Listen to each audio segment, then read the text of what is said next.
How's it going, everybody? Welcome back to my series with my lovely boyfriend. Hello. Where I show him Marvel Rival character designs for him to analyze from an artistic perspective. Now, he's a comic artist, he's an art teacher, he's got a lot of insight, and I love listening to him talk about this stuff. So today, we are moving on from Moon Knight to Namor. It is Namor. It is not Namor. It's been Namor for almost 90 years, and that doesn't change just because Marvel Rivals got it wrong in a few voice lines. Wait, it's not consistent? Nope.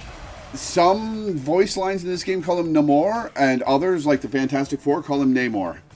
This is the Ong situation all over again. A little bit. Ong, we must stop the Fire Nation. My name is Aang. This is Namor going through the same thing. Also, cool on the floating winged shoes. That's kind of fun. Yeah, they're part of his feet, actually. I think they are, anyway. Now, Namor has been around since 1939. He was Marvel's first superhero. And he fought in World War II with Captain America against the Nazis as part of the Defenders group, along with the original Human Torch and a couple other people. And then things happened that he can never live down. They decided to have him creep on Invisible Woman in the 60s when that behavior was considered more acceptable. And he's had that reputation. I think, from what I've heard, even in the 60s, people thought he was weird for the way he went after Sue, but it's gotten worse in hindsight. And he's got that aspect of his character on full display in Marvel Rivals, so oh no, very few characters or people who play the game like him.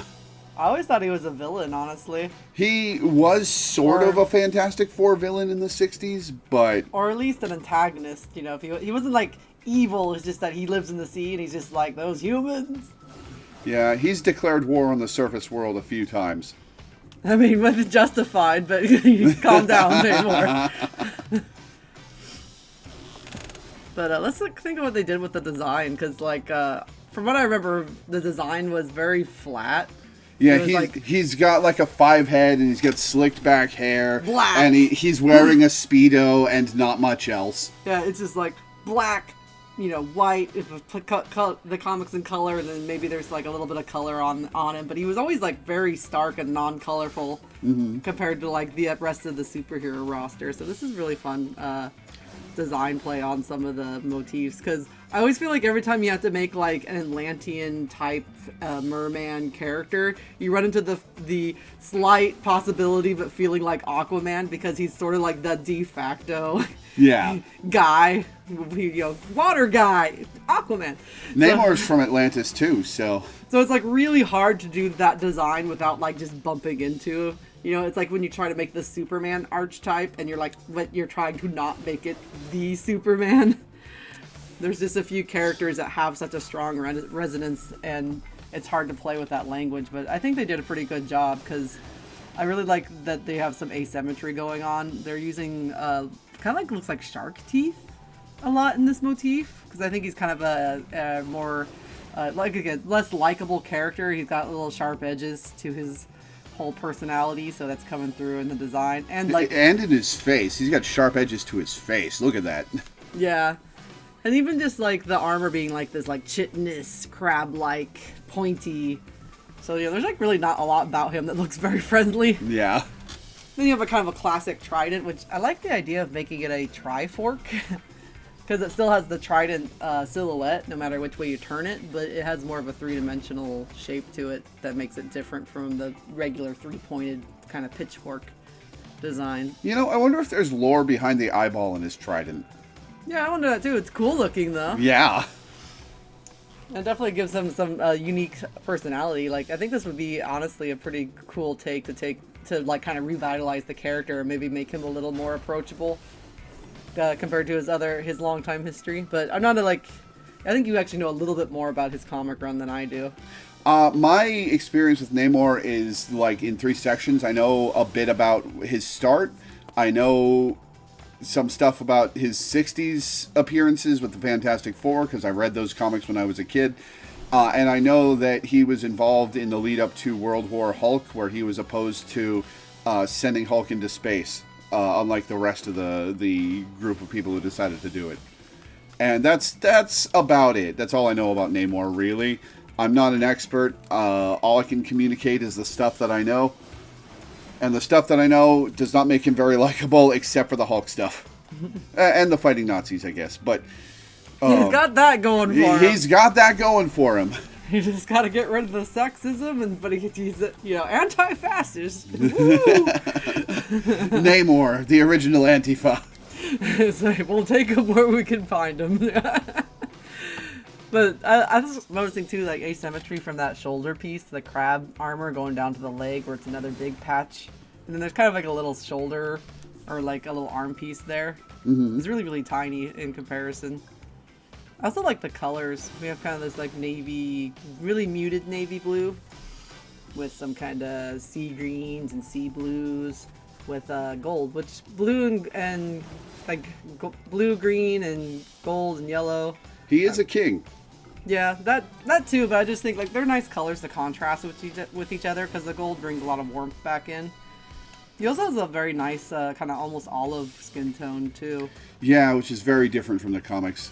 They based his look, like his theming, a little bit on the MCU version, from what I'm aware. I haven't seen Black Panther 2, but I'm trying to remember what he even looked like in that film, and I've seen it. Well, you'll be able to find out, because that's one of his costumes. One of his costumes. Yeah.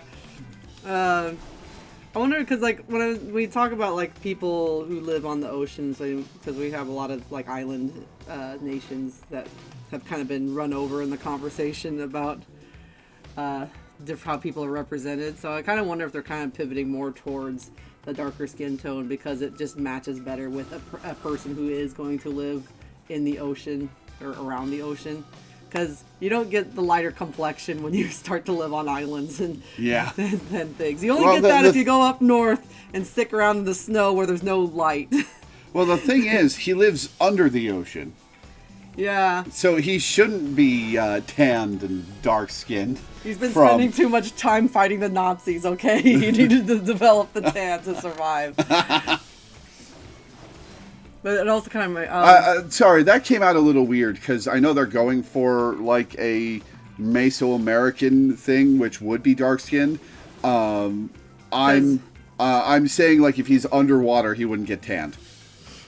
But they kind of did the same thing with The Little Mermaid, where everything in Disney's Little Mermaid was based around the Caribbean. Mm-hmm. But then you have, like, the most, pale-skinned, red-haired mermaid. Yeah. And so, like, I'm not really into the live-action stuff. That's the part I hate. But I really did like that the actress they picked.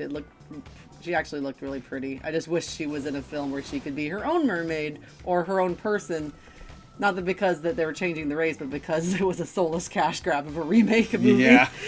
And I'm just like, why can't you make a good movie? Just make another animated Little Mermaid.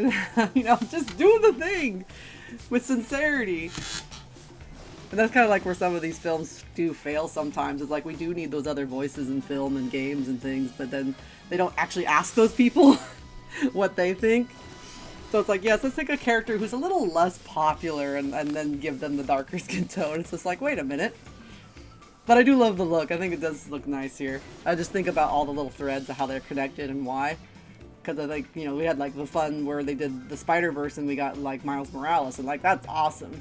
And I love that the way he was presented in the films too, where they're looking into some of his family background as part of the way he experiences the world. And so like this would be the point, like the writers for Marvel, the writers who own the character should start probably hiring or talking with some of these people. And there are people who work in comics and people who work in film or writers. They're out there. They're you just gotta go find them. Shouldn't be that hard.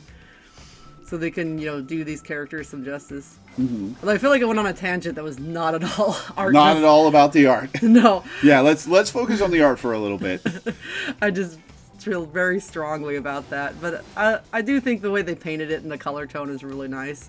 I like the darker reds around the chest, and I like that there's like kind of this olive yellow color.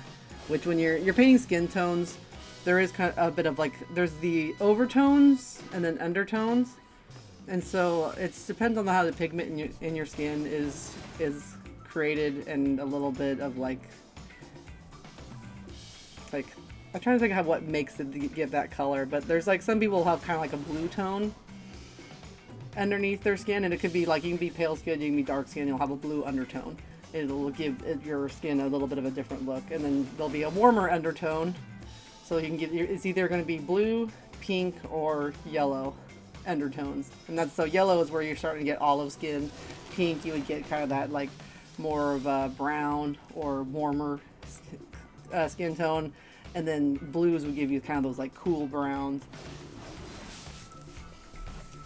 And so when we're talking about like designing character skin tones, you can bring a little bit of more variation if you remember that undertones exist. And if you get really heavy into painting, which is why there is some variation on the darker edges, and probably if we look at his face, I bet there's going to be a lot there too.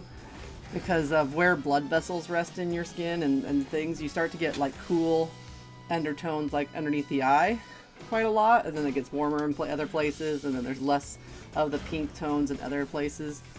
And then he's going to have like a little bit of that stubble that's, you know, shaved off or toned down, but the stubble will give them a cool tone because all that little hairs will kind of mix into that color. Even though we can't see each individual hair, the hair contributes to the overall like shadowed area, even when it is perfectly shaved down. Mm-hmm. So it's not like 5 o'clock shadow, but it does give it a cooler tone because he has a cooler, hair. Pretty much everyone's hair except for blonde, I think, is probably going to be darker than their skin tone. Of course, I'm looking at him now, and I can't unsee Homer Simpson shaved face. Terrible. What a thing to inflict on Namor. Homer Simpson face. Yeah. And I'm kind of curious that they put the blonde stripe in. It's like almost like they couldn't resist kind of thing. Yeah. Like I like everything about Namor's design below the hairline. And I think they wanted to balance the like green blue hair with the gold accents, but I kind of wish they had left it dark. And if they wanted that kind of fun stripe, I think they should have just done like a piece of fabric or something woven into the braid rather than the actual hair color. Also, that brings a lot of questions into how his hair grows, because he just has blonde like on the very front of his forehead and nowhere else, because I'm presuming it's long enough to weave back into his ponytail. It's possible it's dyed. It is possible too.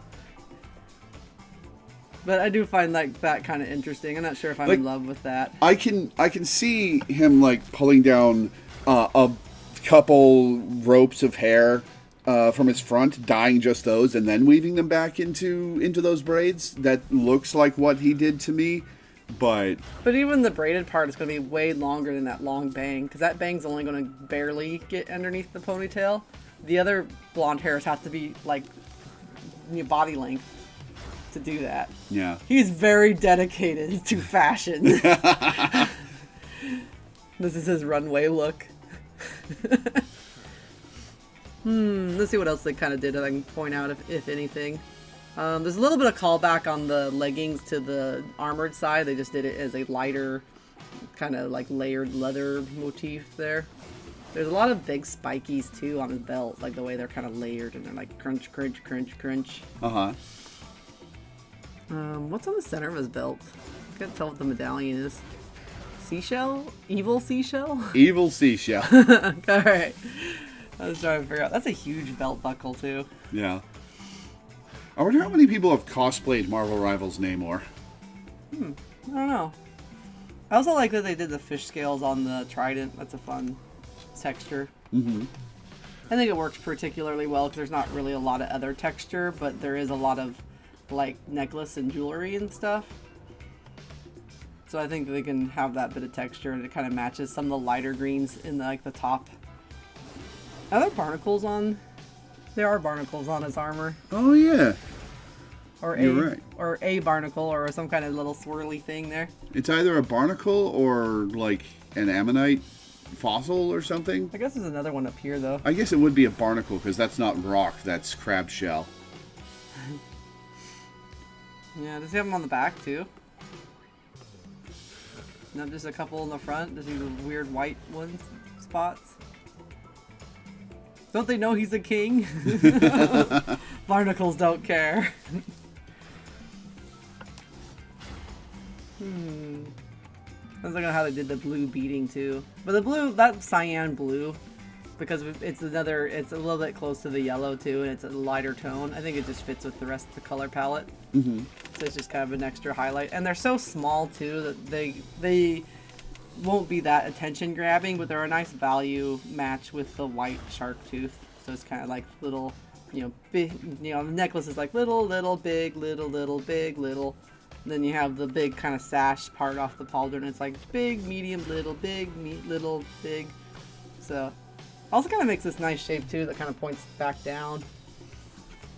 Like it complements the stuff next to it. I just noticed there's some gold on this gauntlet piece too. Is it like just part of the wrapping that holds it on for him? Because that's a bigger arm piece than the other side where it's more of a bracelet. That's the best view we can get of it. What about from the back? It's just completely covered in fabric. And then it's like wrapped on with a couple lashes. Yeah, I guess so. You guess so. That's what it looks like to me anyway. Also, the fish scale comes back on the top portion there. Yep.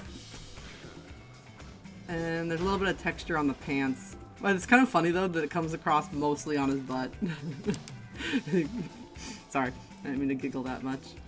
But the little clownfish down there going, I touched the butt.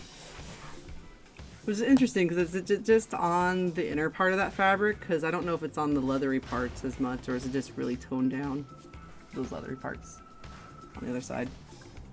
Like slightly? Yeah. I think that's all I have to say about this one. Okay. Alright, well, in that case, let's proceed to the recolor. Ooh, purple. Purple. Why did they make this the Galactus skin? What are they gonna do when they do the Galactus skin? It's already magenta and purple and navy. They just don't have the cyan.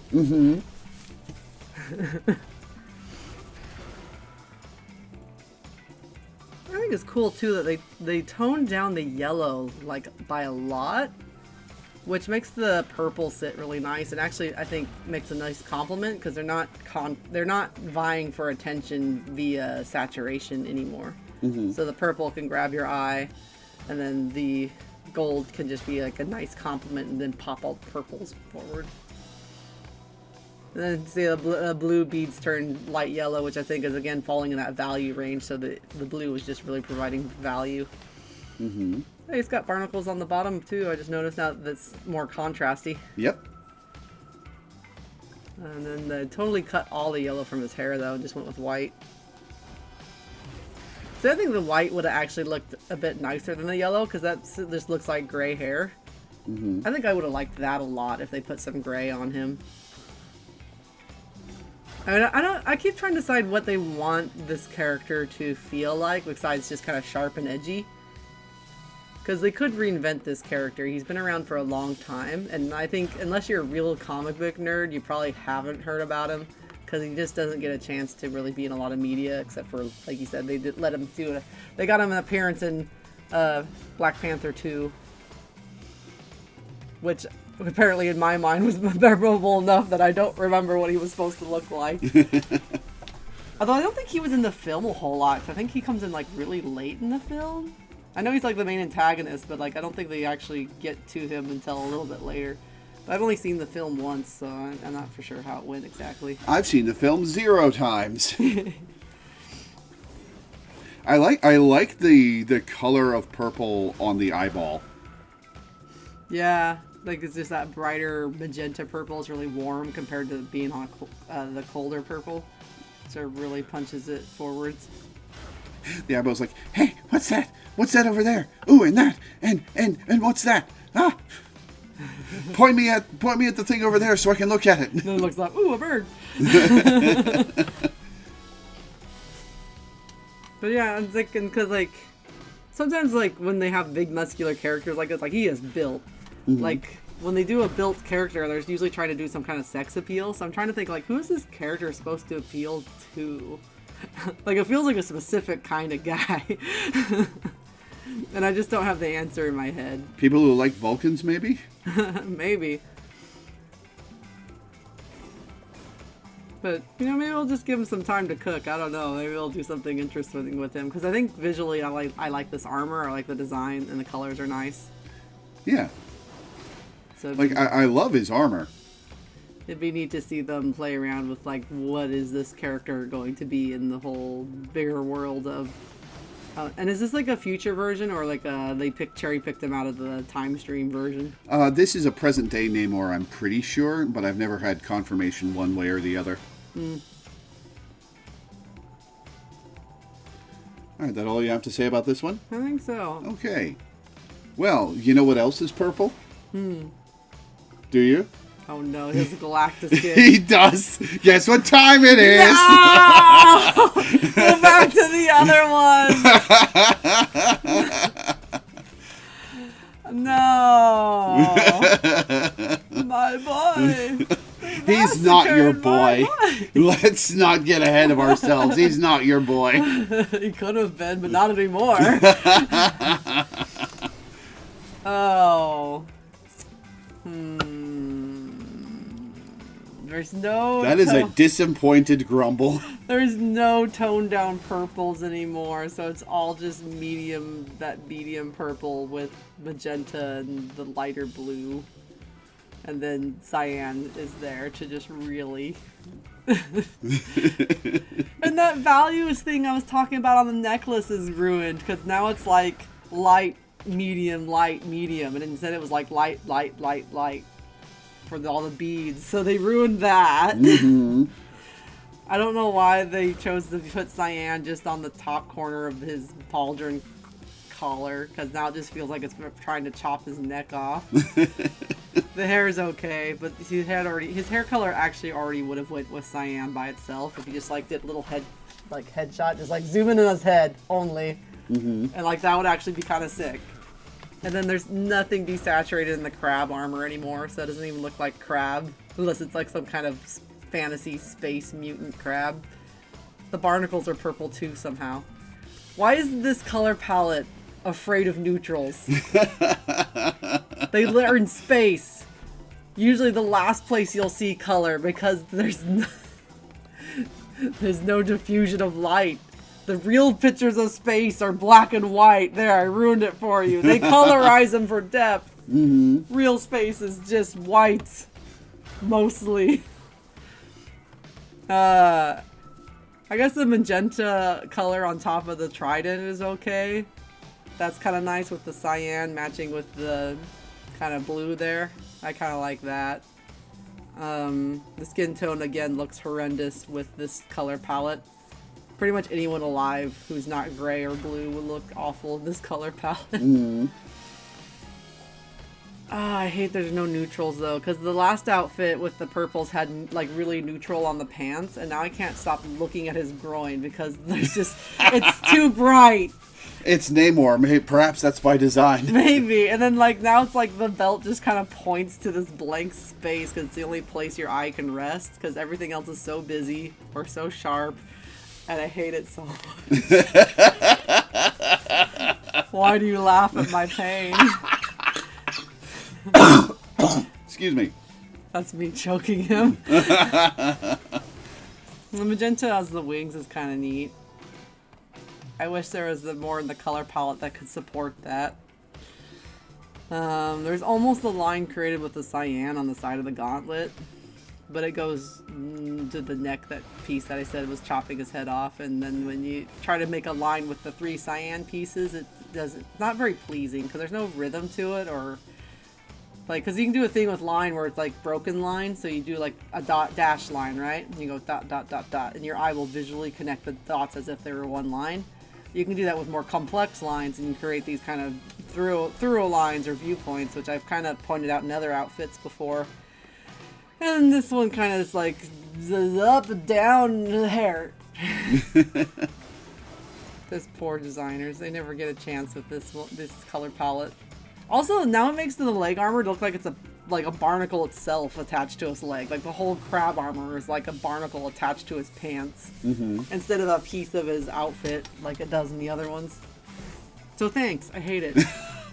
It does bring me a little joy to hear you trash these Galactus skins so bad. I just please give your artists like 2 neutral colors and kill cyan, please. That's all they need. Also, what shark has magenta teeth? Oh, apparently a Galactus shark.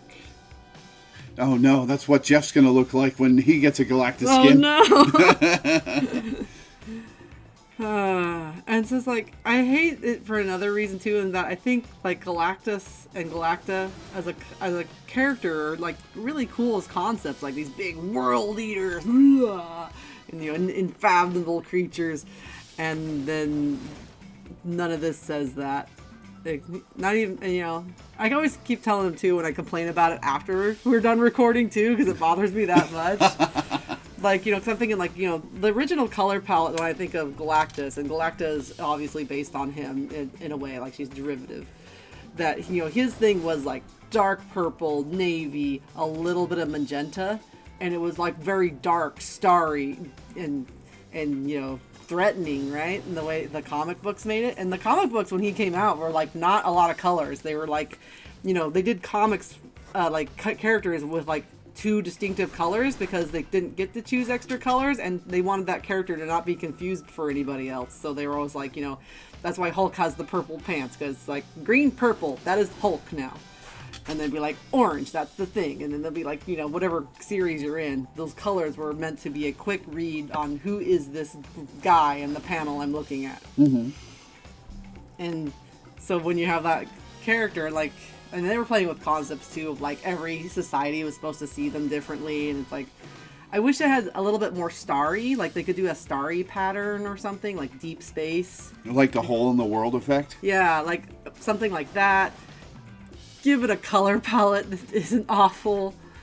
Like, I just feel like there's a lot of lost potential for what's really a whimper of a skin. There's like very rarely one that I think is just okay, in that somehow they managed to not trip over this terrible color palette. Somebody on the Rivals dev team likes this color palette and nobody else does, but the person who does is in charge. And the other thing that gets me too is like, I loved this when I was young, black light effects and stuff. So like the colors almost feel like black light, but then especially the cyan. Yeah, but then like the skin tone tells you it's not black light, and I'm thinking if they could do like a black light effect too, like what if they just turned all their skin tones to like hole in the world, scary Galacta, Galactus thing, and then that could be something like that Hela skin. Yeah, something So, like there's so much more that could have been done to make these skins interesting while still sticking in the this is a recolor skin territory, because I don't think they want to get to the point they're like adding things to the outfit. Yeah. They're just doing color changes, but I'm thinking... Yeah, these are Twitch drop rewards. So I'm like, I want either like palette change, texture, value, something that would tie these together better. Because it just looks like someone told them they had to make a rave outfit, and then they're like, I don't know what a rave is, so I think this is going to be good. And then they show up to the rave like this, and they're just like, dude, you forgot your glow sticks. No, I didn't. I cracked them and poured them all over my armor. That's not how you rave! Anyway, can we go now? All right, let's do you know what? Let's do the Black Panther 2 skin. Oh yeah, that is what they did with him. They did that, like you said, that Mesoamerican motifs. I think I actually kind of liked his arc. I just kind of forgot it was in that movie and not his own. Yeah. I do think this is, aside from a skin, the next skin we'll see, this is the most accurate Namor hair. Because he's got kind of a Vegeta thing going on. He's got the high peaks that they just seem to be afraid of in the other version. Yeah, he doesn't have the 5 head that Namor's got, but I don't think the 5-head would really work in this art style. Yeah, probably not. So that's an acceptable compromise. But he's got the Vegeta thing going on, and that's an important aspect of Namor's character design, in my opinion. I like how because he is flying, that it bobs around and floats too with him. It's just like it has an energy to it. I also really like the blues here. Sorry, I'm taking a breath. It's like a breath of air after the other one. I was like trying to recenter myself out of my misery hole. Because I have kind of it's really a blue green because it's really light, and it's a little more bluish than it is yellow. But it's really close, like hovering right on the edge. So I think that goes really nice with the kind of cyan blue, which also has a lot of yellow in it. So they're kind of like using these two colors, but then kind of harmonizing them to be closer to a color mix, which mixing colors really does bring a lot of harmonies to colors. They're so related in interesting ways. It's also cool how bright green they went with the jade, like especially on the face. Like that's really eye-catching. Oh, he's got a nose piercing, a septum piercing. I didn't even notice that. Yeah, like the big earrings. The only thing I think right here. Yeah, and the septum. I said with the big earrings. Oh, okay. Yeah, and like it's really toned down on the staff, which I think is a good choice. So it could kind of all those greens, like the arm piece is bringing you up, right? And big necklace piece is hard to miss because it's the bright blue. His skin tone is actually not as tan. It's kind of interesting. They went with a little bit different. Are they allowed to do that?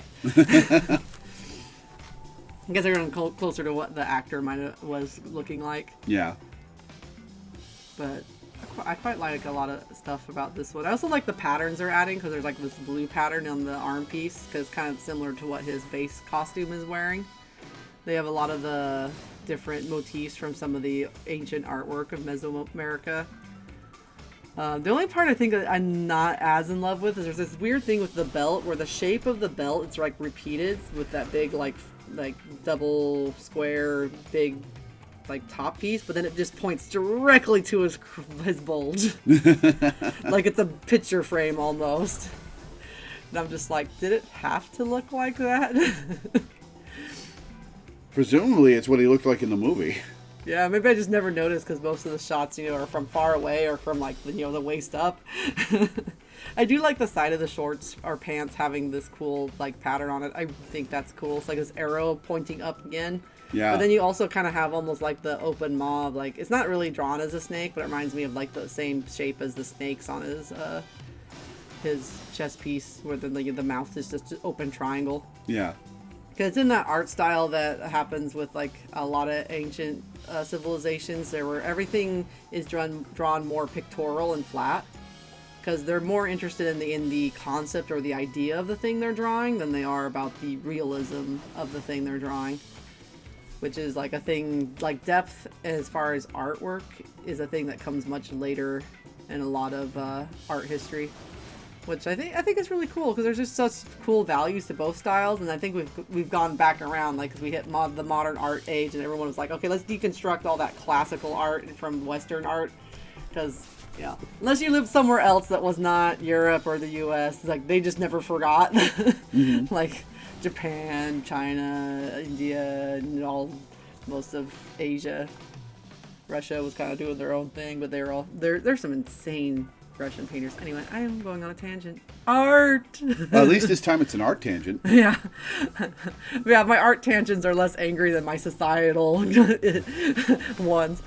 But when we talk, I just like that it's interesting that I like how different societies value different things, because you can look at how they draw stuff, and even without the context or being able to find out what it meant to them, you can still imply or grasp some of the meaning of what they were trying to convey. Like, you can feel like they were trying to tell something.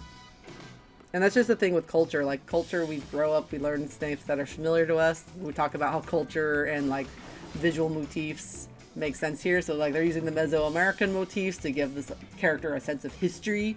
Like, he's not just, Atlantis guy or water guy. He's, like, ancient, old. He's seen the world for a long time. And he has every right to be angry because he's waited a really long time for you guys to get your stuff together. Mm-hmm. So, you kind of sympathize with this character, with the way he's portrayed. And you also, you find it interesting because it's from a ancient culture that you're not going to be, for anyone living will not be as familiar with. So it gives the character a sense of mystery. It is funny to me, by the way, that this is the first character we've seen where you're not telling me to look at his back because there's nothing there. Yeah, there's a little bit of the belt motif. But I really like the way they're cutting shape here because there's a little bit of pattern, but it's very geometric. But I haven't studied as much Mesoamerica. I was trying to do fret step for a little bit, and it's a very interesting pattern because it's very it's like I was trying to draw it and I had to stop because it is a pattern, but the way it's put together is very complex. And I was like, I need to step back from this. So it kind of reminds me of that too, even though they're using more of the modern, that kind of modern Marvel look. But it's still got a little bit of that kind of geometric that is specific to that area. In the same way that you see Celtic knotwork, and that's specific to that area. There's just kind of the way people kind of favor certain shapes or patterns will give you a sense of that culture. It's kind of like this game also loves to use Art Nouveau as a motif for future fancy, because when it was invented, that was like, this is the future, what we imagine, like the grandness of society could be. And we want to like make places feel pleasing and pleasant to be in, so that whole motif still sticks around as a shorthand for this is fancy and all that kind of language without actually having to say all of it. Mm-hmm. I also really like these like pearl beads and or shells. Yeah, those are shells.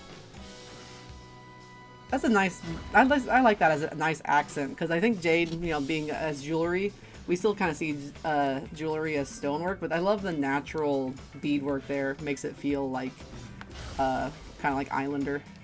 Also, that is one big ass pearl in the center of his chest. He is the king. Also, they could have definitely done like all jade if they wanted to, but I do love the blue as a pop color. Agreed. And then things get a little more desaturated at the bottom. There's a tiny little green gem on the feet. The foot piece. It's made more like sandals, but it still makes a kind of an armor-like look. I like it a lot. I wonder if it was me. I know they're going off the movie, and they want to still do like the Speedo swim pants look, because that's kind of this character's look for a long time. But it might have been kind of neat to have them look at Mesoamerican dress, because there are like some cool battle like skirts and wear that goes on the lower half that might have been more interesting, kind of like gladiator look. But yeah, I think this is a really nice one. Yeah. I honestly kind of want to peek at the movie version, because I feel like even the movie version didn't look this good. I was like, if it had looked this good in the movie, I think I would have remembered. I remember the big chest piece now, but I don't remember it being this cool looking. Yeah. Well, Marvel Rivals puts a lot of coolness into the stuff they do. That's true. Most of the time. And it could be that the Marvel Rivals not afraid of color like most modern films are. Like, modern films are like, it must be gray. Yeah. Like the new Moana trailer. Oh my gosh. Yeah. Don't subject yourself to that. Should we look at another costume now? Because I don't think I can say more, but I do really like it. All right. Before we go on to the The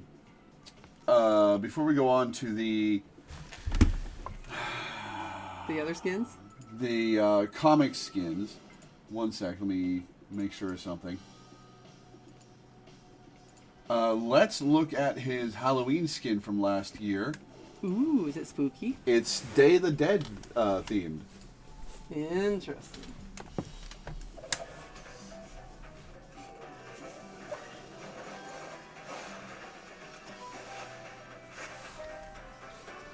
Now there are two Day of the Dead skins from last Halloween. I won't spoil who has the other one, but a Mexican YouTuber I watch did skin reviews, and she thought Namor's was cool but fairly inaccurate, and the other one was flawless. So I'm excited to show you the other one because it's a very cool one and one of my favorites of their skins. Can you make it bigger so I can see it on the screen there? Right, sorry. I have really bad eyesight, okay? It's from all of the art drawing.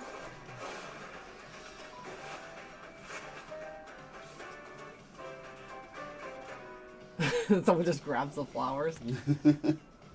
Yeah, what? Because yeah, I will say I'll defer to the other expert on the cultural accuracy of this, but I do know that the flowers are supposed to be taken to the grave site and like supposed to be decorating everything around for Day of the Dead. Like it's a whole thing of remembrance. Mm-hmm. So it's kind of weird that the whole setting here looks like a pirate ship, possibly a. The way they framed it looks like concert stage to me. Can you replay the beginning? Did they throw the flowers or what happened with them? Oh, they're trying to put it up and they can't reach, and he saves the flowers from touching the ground. Okay, so they're kind of trying to decorate with the flowers. So we have the gold. Oh, the back tattoo is cool. Mm-hmm. And then, just like, I hope the music from the game isn't mixing with the music up there. No, we're not capturing the game right now. That would be just interesting. I'm trying to think what that fish reminds me of, because I'm trying to think if I've seen the swordfish. The swordfish motif in that style before. Oh. Because it looks kind of like native art, but I don't know if it is or not. Just by shape. Just, you know, like a little like skull fish shape on the belt. There's not a lot of Day of the Dead stuff on it though. Yeah. Like, I think that was one of her complaints. That's the only thing I was saying, because besides the carnations, yeah, the rest of it's just pirate. I do like it visually. I just don't think it fits the theme very, very strongly. Yeah. You know, especially if you took out the background as a motif. Like, if you took the background out, that gives you more information. I don't know if you would dial it into Day of the Dead outfit. And let's be fair, if they did, like, the sugar skull, you know, the candy skull faces, that would have been kind of sick. Mm-hmm. But orange and blue are complementary colors, so that is already like popping off on this outfit and looks amazing. And they're kind of sticking in that color range, but they're just using what's called analogous colors. So like if you start with yellow, you can use the colors next to it, which would be like orange and green. Mm-hmm. Or if you start with orange, you can start with yellow and red. So they're just kind of sticking in that range for both the yellow, orange, or sorry, the orange and the blue. Because the blue has a little bit of range in it. You have a little bit of lighter, kind of more, it's not quite cyan, it's just a very light blue. And then you have kind of these dark muted blue and some of the almost a gray purple on the like tips of his toes and his hands. Giving him more of a fishman, merman look. I love the bone scepter too, that's fun. Mm-hmm. I think the eye was blue in that. It's too bad this video doesn't show the turnaround for much longer. That's a pretty good one. Oh, there's a close-up too. Cute motif on the face too. Oh, they did kind of a dark under the eyes, kind of like a wrestler mask almost, but not quite. It kind of feels that way though, but it doesn't seem like it borrows enough language. It's like reminiscent. Mm-hmm. I wonder what the heart motif is too on that. Because it kind of has like that painted on look. Oh, I know what it reminds me of. I forgot what they're called though. But there's a type of Mexican artwork where they do the animals and they paint on them.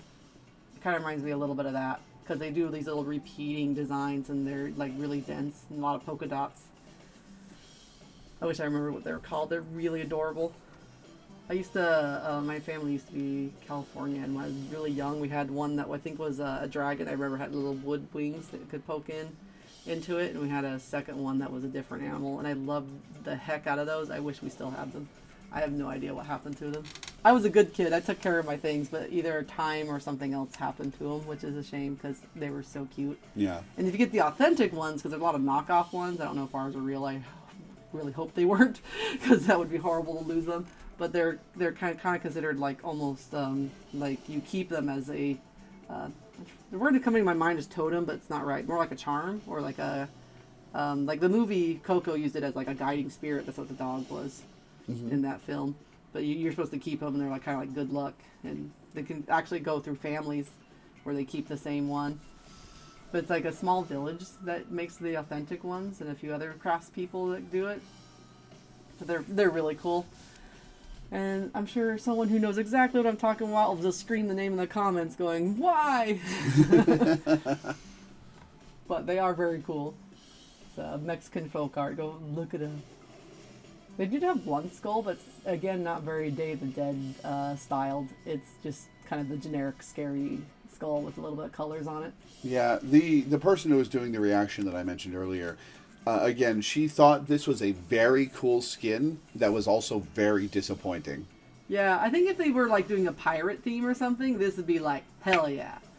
But if it's as a Day of the Dead skin, it's just like, why is he a fish? I mean, it's cool, but what happened? Mm-hmm. Shouldn't he be a skeleton? Also, what's with the hair change, too? They did this, like, part down style. Yeah, it is a little weird. So, yeah, love the skin. I think the theme's just a bit off. Man, they're going to be excited to see what the heck the good one is. Oh, it's one of their best. I'm not going to spoil whose it is, so it can be a surprise when we get there, but it's one of their best skins. One of the best skins in the game, in my opinion. One of the best, but you're not going to let me look at it. Not yet. All right, so up next, we'll watch the MVP for that when we get to the MVPs.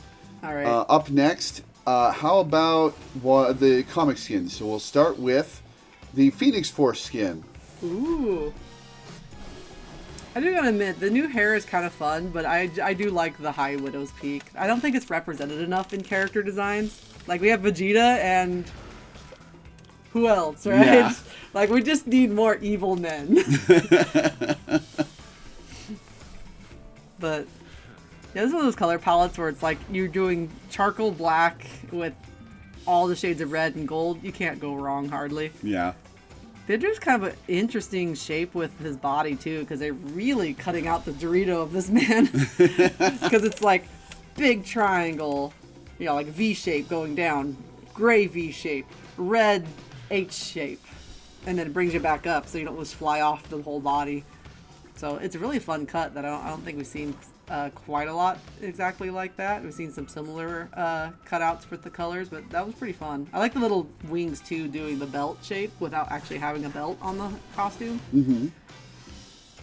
I also really like this orange on the tops of his shoulders where it's like kind of curved instead of doing sharp shapes. Because it makes this kind of, it really pulls out the form of his body and also makes this really fun like wing shape out of his upper body that is not getting overwhelmed by all the gold, because the red kind of just like there's like a bunch of overlapping shapes and they create other shapes. It's really interesting. Because let's look a little bit on the front so I can explain how they're doing some of this stuff. Because we have that Phoenix emblem and it's on a gold background, and then the gold background actually cuts into the Phoenix, so they put this big like red through line to basically frame the whole thing.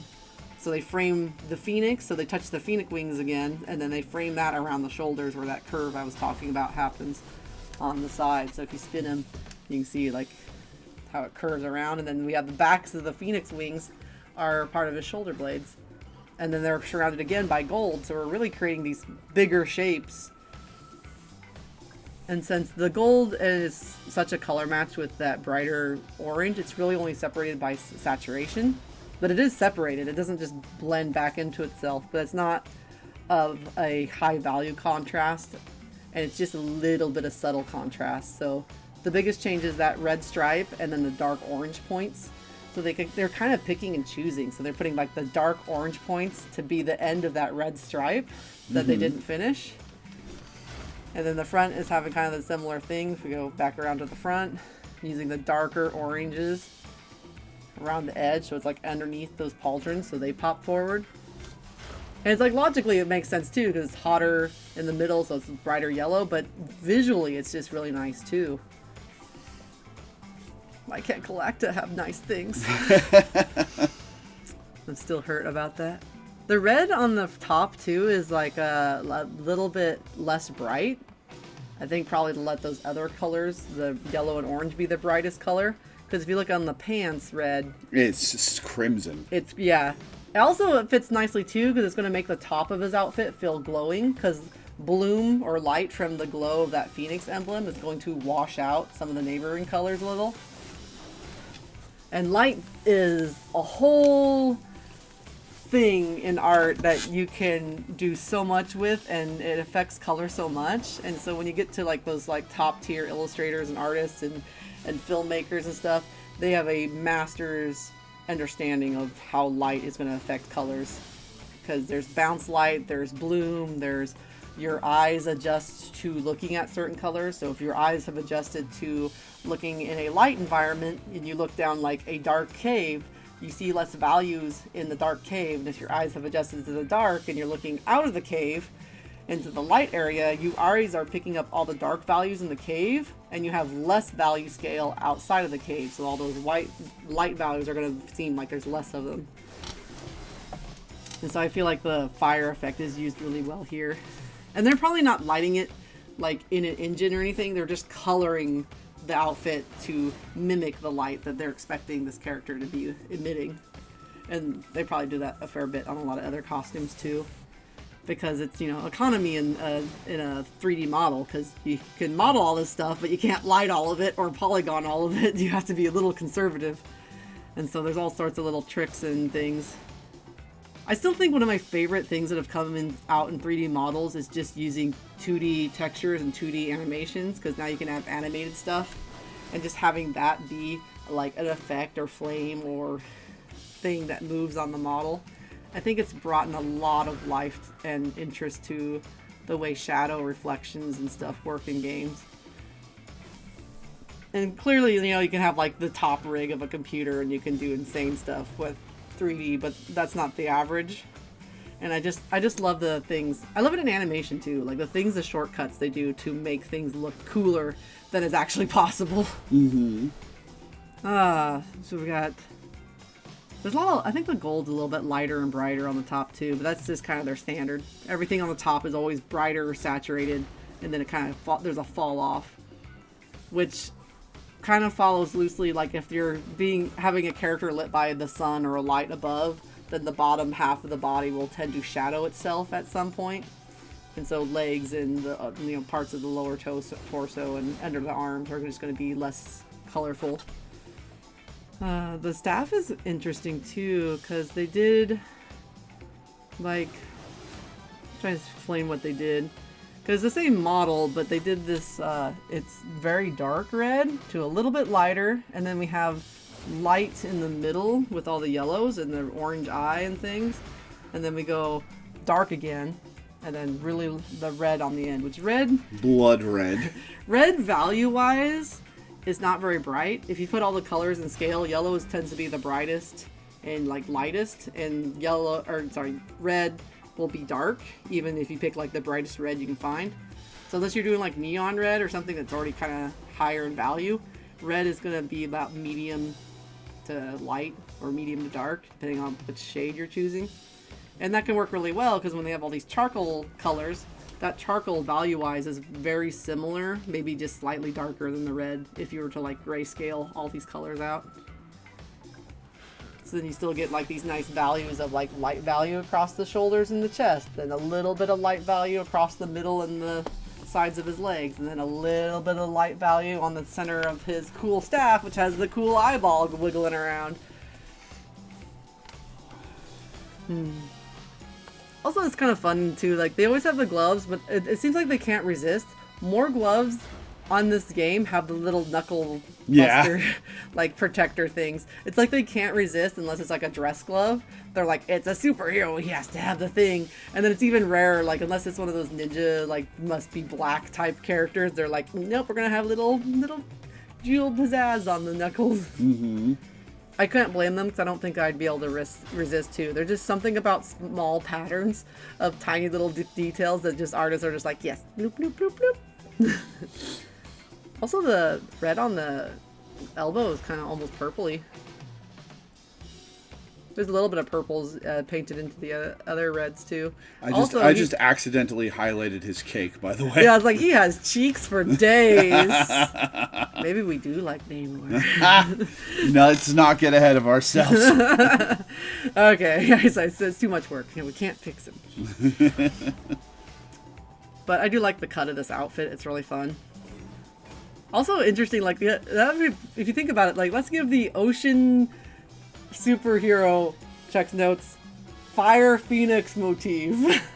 And we'll get into this in a costume in a couple costumes from now. He's been retconned to be a mutant. Oh yeah. Yeah. So he does have some ties to the X-Men. I don't know the details really, but he was in the Avengers versus X-Men thing from a few years back, and that's where this comes from. Yeah.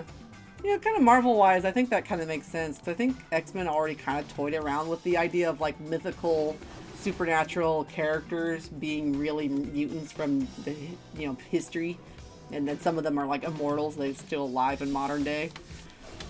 And Namor, I think he seems like he's had such a long history, but he's also just not really stood out as his own character. So I just feel like there is a bit of a slate there to play around with and do something with his character. Because I think I really do like the Hermes thing going on with the I like how the wings are molten metal. Yeah, it's actually surprising there's not more feather motif in his outfit. But I like the sleek look. I think it still fits the character of being a bit sharper and more serious. Mm-hmm. So like all the floofy, feathery stuff is gone, and he's just sharp. And there's a little bit, even the like feather motifs on this outfit are pretty sharp. Like they're on the shoulders a bit. Also, I just realized they frame the neck too. They're like shoop, and then straight up the neck with the gray section in there. It's really nice. This is a really nice example of a form-fitting costume that doesn't feel like exactly vacuum formed in every way. Like it's a little bit silly if you start to think about it too hard, but visually I think this is a cool like spandex superhero suit. Yeah. And I'm of the opinion that fighting crime in spandex is probably not a great idea, but it's okay. I'm pretty sure the Phoenix suits are made of magic. Probably. Isn't that a funny holdover for the superhero genre, though? Because the original was like the most fantastic people they could think of were circus performers, because those are people leaping through the air, flipping around, riding wild animals, because the circus was just crazy then. Mm-hmm. And so, like, they drew their idea of a super person in, like, a, spandex suit that a circus performer would wear, but just a little bit grander, more interesting, going by what they saw at the time in, like, the early 1900s when this genre starts to form its infancy. So it just makes you think, like, man, of all the things to stick around, it's that one.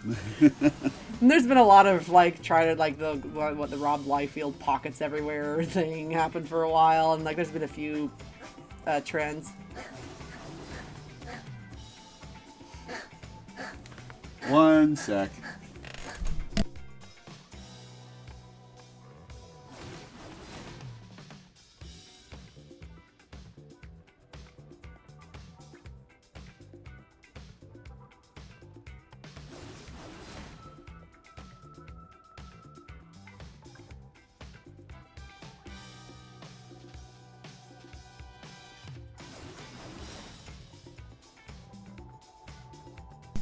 Sorry about that. The cat was sneezing in a chain. Poor thing. All right. Anything else to say about this one? No, I was kind of going on my like rant of like how those motifs kind of have evolved over time, and I just think this is a really nice iteration of that trend. But yeah, what I was actually saying was there's certain trends that follow in comic books for a while. And then, there'll be something new, but they all are. There's just such a tradition that it's kind of cool that they're still sticking with it, And who can resist, like, you get to make a costume, but it's all colorful and, like, shows off the physique. Right, so, comic heroes are their own thing, and it's really cool. They've created their own design language. Mm-hmm. All right, other comic skin. All right. Now this is a Namor skin. This is a Namor skin. That is a Namor skin. They gave his wingies little, like, fishy flaps. They're not wingies anymore. He looks like an angry Atlantean king from a romance novel cover. That's Namor. Nailed it! Yep. It's the open chest, like straight to the through to the belt. That's Namor. got they changed it to a trident motif on the belt too, and then it's kind of like these repeating coins. Interesting that the blue is actually very unused in this costume. It's like the bright cyan medallion on his shoulder, and then the trident, and I don't think I see it anywhere else. Oh, I guess he's got a little bit of a like a back belt thing. Interesting. My first thought was like a belt tramp stamp. I didn't know that was a thing until now. I do like the blue glitter up here on the back though. That's a fun texture that I think adds a bit of a ocean vibe to the outfit. Because a lot of it is done with a lot of shape. What is it about spikies and gold that make us think Atlantis though? Because I feel like I first saw that in like The Little Mermaid with King Trident's, you know, whole crown and stuff. Good question. And I'm like, it's got to predate that, right? It could also be cultural residue from seeing The Little Mermaid as a kid. It could be, because there are some like older films during the like some of the early color stuff where they started to do a lot of they did a lot of historical pieces and fantasy pieces. So it'd be like you know, Roman type adventures or Robin Hood or a few others. Not the film era I'm that familiar with, but it's, you know, it's kind of the early action and romance and a few other genres can tie some references to that. So I wonder if it lives there somewhere. It's also kind of like where, like stages, also theater contributes a lot to visual language, because some of the like medieval theater looks, like the tunic with the full sleeves and the full leggings, is not like a Renaissance anything, but we just associate it with like, you know, this is shorthand for Renaissance peasant look. And it's just like, that's not a real outfit that anyone ever wore. Mm-hmm. Kind of the same for pirates. There was an illustrator who was asked to illustrate a lot of pirate novels, and he was, he knew what they should look like, but he had just done a lot of like Spanish, like infantry and stuff. And he was just like, let's make the pirates actually look interesting. So he drew them all with like these, you know, long fabrics and coats and sashes and red and the stuff, and so that's how we got the whole modern pirate motif. Mm-hmm. It's because he just invented it, and then the accent was from a film too. Yeah, like this one extra was told, do a pirate voice, and he was like, "Yar, matey." Yeah. He made it up the whole cloth. And then, like, you know, a genre was born. Very few people can say they had that much influence on popular culture. I mean, what is it, like September, I think, is Speak Like a Pirate Day? Yeah. Don't know if that's celebrated everywhere, but it's someone made it up. But yeah, I was just thinking, like, where did it come from? Who knows? But it is definitely very King Trident gold. And lots of it. They made it almost so thick, you almost can't see the green underneath. It's really not helping with the music with these outfits, I'm just saying.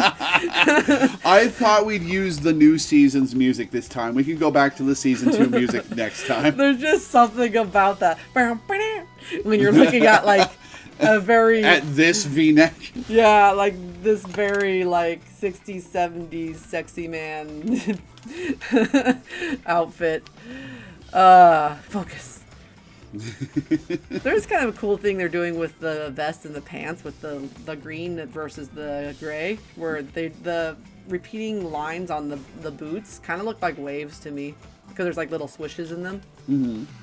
And then by repeating it, kind of looks like cresting waves. Also, he's still very pointy. Like, he just has such a scowly face too. He's like, he needs a little sign by him that says, "I am not nice." Maybe he's, you know, maybe it is the point to not like this character. He's supposed to be the guy you're supposed to hate. Mm-hmm. The writers of this game certainly think he's a douchebag. It's also interesting to me how committed they are to that little arm bracelet in every outfit. Like, it made a little bit of balance when they had like the big crab armor shoulder and then the big crab armor leg. And it's not bad here either, because he has a lot of gold on one side. He's very asymmetrical. Which again, like, this is a very much a character like that. He's not like balanced in personality or, you know, otherwise, right? Mm-hmm. So they do keep sticking with the asymmetry as like that visual shorthand of like, You know, this guy you might have to watch out for. He's sharp and he's not symmetrical. Watch out! He has no symmetry. I do like the gold. It's kind of cool to I think it's interesting. I don't know if it's cool, but it's interesting that they didn't use a lot of blue like his base outfit. But they did tie it in because they put it in the speckles, which I didn't notice in the front as much, but I definitely noticed in the back. But now that I know it's there, I'm starting to see it everywhere. Yeah. It's in the pauldron. It's in the black parts of his top. It's... Yeah, they're also doing some balancing with the gold in that they're doing like this gradient in between the armor pieces for his knees, especially because it's separating the knee armor piece as its own thing instead of letting it mesh in as a big part of the boot. So it's kind of like there's just a lot of pieces in this one. It's like a lot of layering. I feel like the boots are like actually pretty busy, but so is the armor up there. The gold is much brighter and bigger, so I think the busyness is kind of balanced out. Because we have like bright, big, busy, and then we have like muted, layered busy. But yeah, I don't know. I don't think this is like a favorite of mine. It's not bad either, but it's not like definitely a wow factor either. Yeah. I like it because I think it fits Namor more than basically any of his other costumes. But it does, because it has this like vintage feel to it to me. Yeah. Like this is basing on some design motifs that we don't see as much anymore, and so it invokes this idea of a different era. But yeah, still pretty nice though. Yeah. Anything else to say about this one? I don't think so. They stuck with like sea green, muted, dark, bright golds, and then a little bit of the cyan, but like most of the outfit is pretty much just those three colors. Or four, I guess. Light gold, bronze, green, black. Hard to go wrong when you keep your color palette small. Even the green's not color shifted really a lot. Like some of the other greens on the other outfits, it's like, you know, punched up to cyan or a little bit muted. It's like pretty much just the same green. All right, then.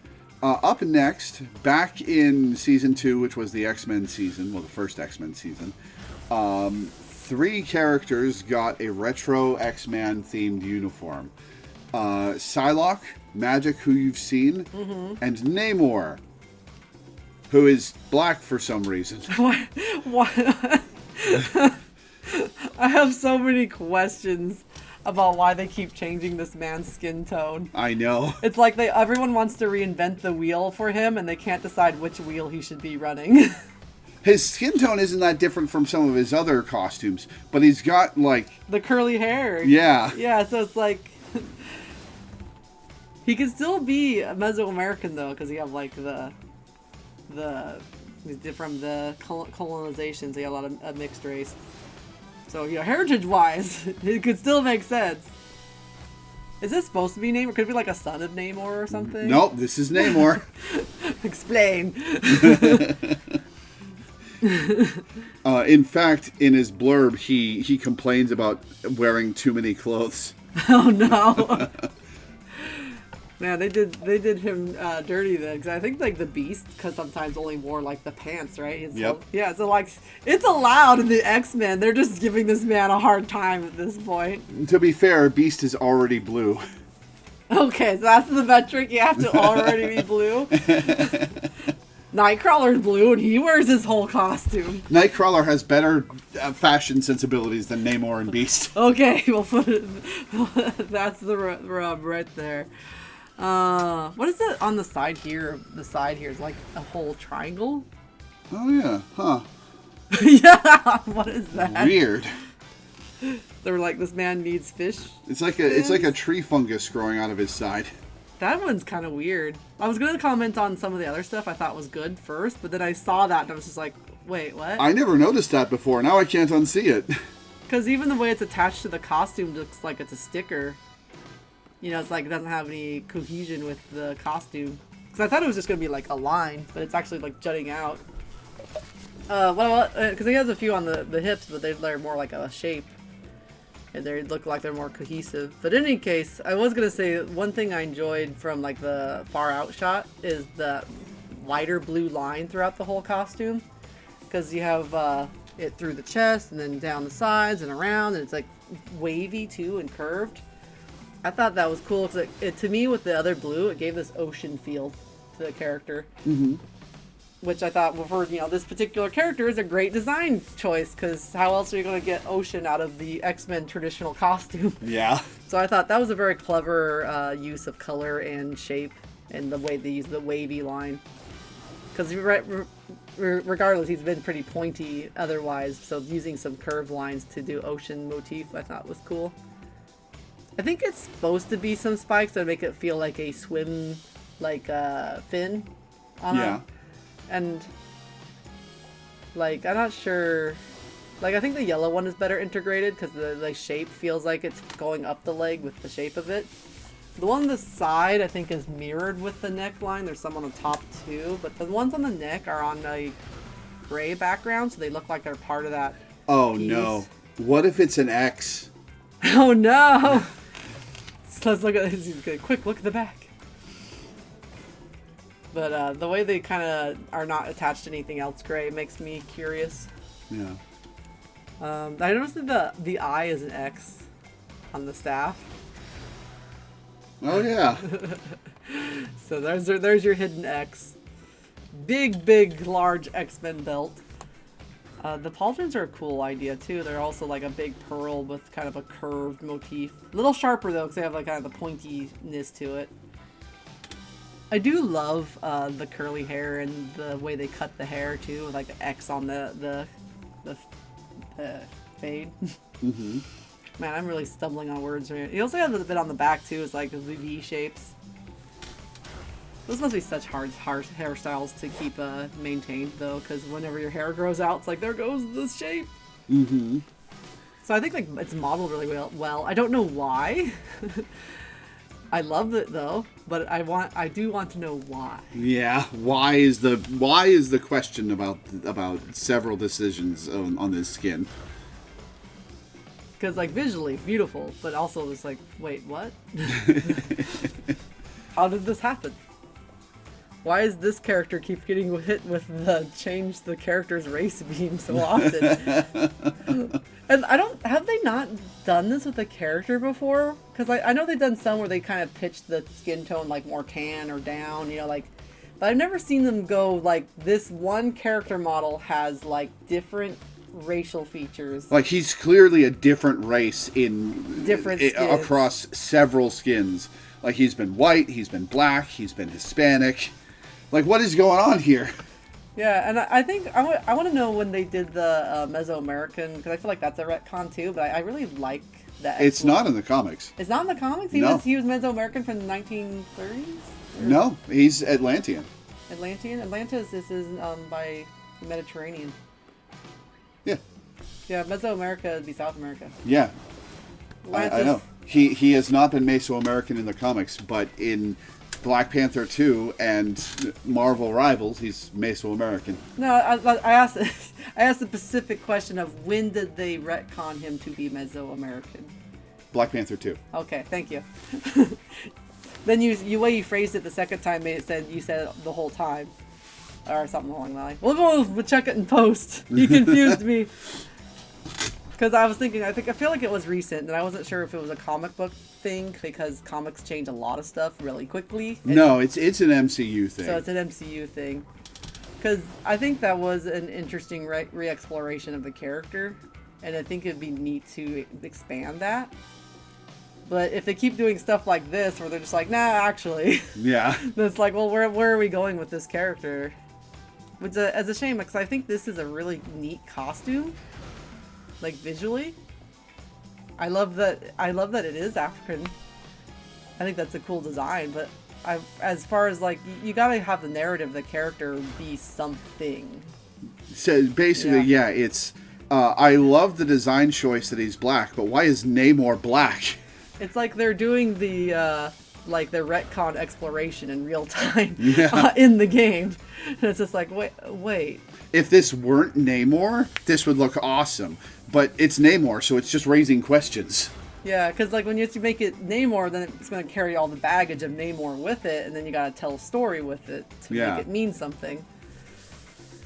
Otherwise, it's just kind of empty promises. Because like the other thing they could do is if Namor in Marvel Rivals were black from the start, there would be no questions. But he's not, and in fact, he's several races in other skins. So like, what's going on here? Yeah, that feels like empty promises to me, and it feels like unauthentic. Yeah. I can see why maybe people don't play this character now, even besides the baggage he carries from his comics era. Like, if this is your skins you get to choose from, I didn't say people didn't play him. He's really, really, really good. He's been meta several points in the game's history. I said they don't like him. Yeah, okay, I'll say, so he's good, but if he wasn't good, no one would play him, is what you're saying. I can see why people don't like him if this is how they're treating the character. Yeah. Like, and then they have a future timeline to play in, so they could be like, this skin is supposed to be like, say, Namor's son in the X-Men, right? Yeah. They could have written, because they've done a few skins that are actually a different version of that character from a different They could have done something that tells a story. And my illustration background and the way that I do art is very storyteller focused. So when I brought it up talking about designs and what they mean and what kind of story we're trying to tell. And with Namor, I'm starting to really not like what they're trying to do because they're not committing to anything. And it's pissing me off a little bit. It's clearly the same Namor because he's got the eyebrow scar that the default skin has. Yeah. And like, this would be such a sick character because I love the fade, the color is beautiful, the outfit's beautiful. But then like, where's the story? Because usually the idea of this game is like you get to play as a cool superhero character who has a cool story and you get to kind of role play, That's why like I'm now Peter Parker and I'm going to go, help people like Peter Parker does. And then it's like, well, what's this skin? I'm going to be Namor and I'm black now. Yay? Like, and if you did this to Blade I love as a character, but I don't think we've done his skins yet. No, which is a shame. We'll be doing Blade as the second of the DLC characters that we get to after we finish the base roster. No, anyway, but if they did this to Blade, people would be pissed. Mm-hmm. They did a great job with Blade and his skins, by the way. Or like, was it Gambit? I think also is Hispanic. No, Gambit's white. He's just from Louisiana. Oh, he's just. I was like, he knew some Spanish though.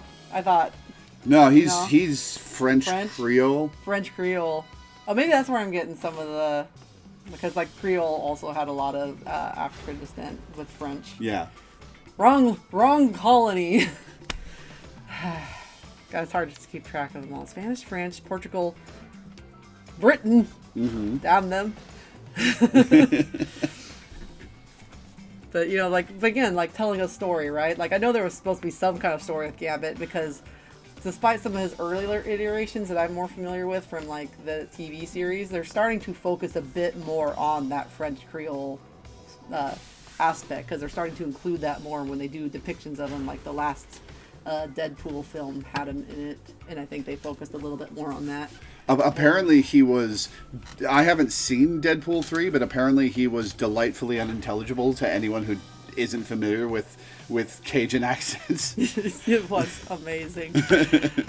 And it's like I keep again, like if you're gonna play Gambit and you're like, oh right, this character's awesome, right? Mm-hmm.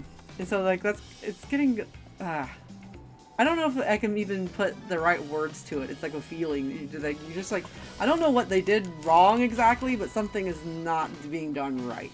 Mm-hmm. So how about everything below the neck? Do you like that? They did transparent little wingies. They're like fish. They can't decide if he's a bird or a fish. I kind of like I've actually kind of like the Mesoamerican retcon because this whole like ancient Mesoamerican warrior, and then he has a bone to pick with everybody. I feel like that fits right with what this character's history baggage carries with him and what he could be in the future. Mm-hmm. And I think it'd be cool to keep exploring that. You can still have black features and be Mesoamerican too. It's a thing that could happen just because of history and all that. The baggage that also comes with that. So, like, I think it would be nice if they could go and find somebody to write Namor for their game that knows the territory, knows what to say with the character, and like where an interesting angle to go with the character would be. Because he is a playable character now. So that should mean he has enough something or other to be interesting besides just mechanics, at least to me. Mm-hmm. Mechanics are also, because it is a game, a very core part of what this character needs to be. But I think it also, with the way they're designing this game, like those big hangout areas they added and all that, I think they need to keep up with the story as well. It needs to be just as good as the mechanics. Especially for a superhero comic-based fighter game. But yeah, I think, I don't know, how many more do we have to do? 2. 2. I feel salty now, because I think this is a really pretty outfit on the color-wise and then the classic X-Men. And it's just, like, what part about retro made him black? I know. And it's like, I don't even want to hate it because I think the model is so beautiful. I hate that they're not sticking with a story to tell. It's like, they want to have it all, but they don't want to commit. Yeah. And it's just like, just commit. And stop doing so many blonde-haired white women. Well, let's move on to the next costume then and get off this one. Yeah. You ready for this one? I don't know if I am, but I'll try. Holy cow. Yeehaw, cowboy. They gave him chest hair this time. Oh my gosh, they committed. You chose this music, I feel like, on purpose. Maybe a little bit. Maybe a little bit. It really was me saying, all right, this is the new season. We might as well use the new season title screen music. But it has been a little apropos.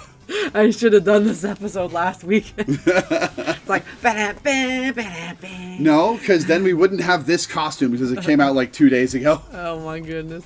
Oh no, the little crystal eyeball moves around like oh my god, it does. Eyeball. It does. Hang on. See, it's like, bloop, bloop, bloop. It has no pupil though, it's just like, bloop, bloop. You've encased me in crystal. I cannot see. He even has little frilly earrings, like the little tassel earrings. Oh my gosh. He is ready for the prom in Texas. I just found out recently, too, that there's a whole trend there. Oh my gosh, the bulge. There's a trend in Texas where you make corsages, but it's like evolved to the point like your corsage is almost as big as you are, and it just like trails off in a ton of ribbons. Everything's bigger in Texas, but it's like a whole thing, and if you don't have one, you are like uncool, devastated in your high school career if you don't have this grand giant corsage thing. Huh. And like, I think the boys wear one on the arm and it's still humongous, and the girls might wear this one that's like kind of around the neck, and it can like trail off almost like to the ground if you're getting extra about it. Wow. Or as extra about it is probably on point. But yeah. Crystal and pink. Yeehaw. This is part of a set of skins that are for the Luna Snow 8th anniversary concert in Universe. I'm not sure how canon any of these skins actually are. Like, I can't see Namor wearing this or going to perform at a Luna Snow concert. I was like, who blackmailed him? Yeah. Who is holding his child hostage?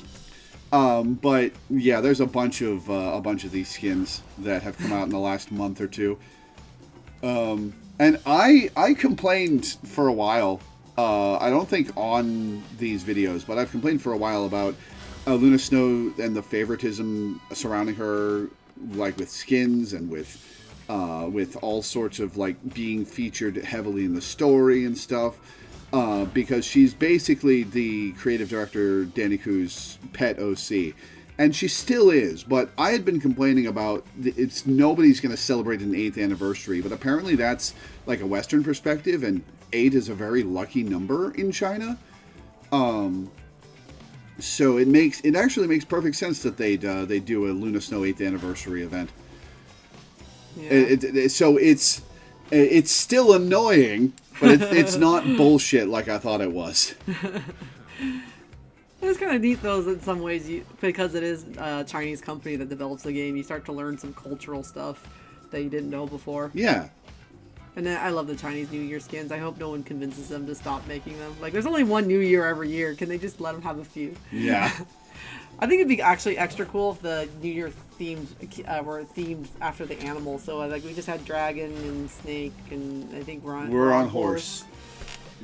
So it'd be kind of cool. Which is evil and horrible. Nah, horses are our friends. The ontological evil of the form of the horse cannot be understated. They drove civilization for thousands of years. But let's come back to reality in this, whatever this costume is. Oh god, he's got bell bottoms. I never noticed. Yeah, he's also got like leather moccasin type shoes. Or I mean, not moccasin, but they're like the leather loafer kind of shoes. Yeah. And crystal wings. They really like to play with the wings on his outfits quite a lot. And then they updoed his back of his hair into like a fluffy. It's also got kind of a cowboy slash like sombrero pattern on the bottom with the yellow.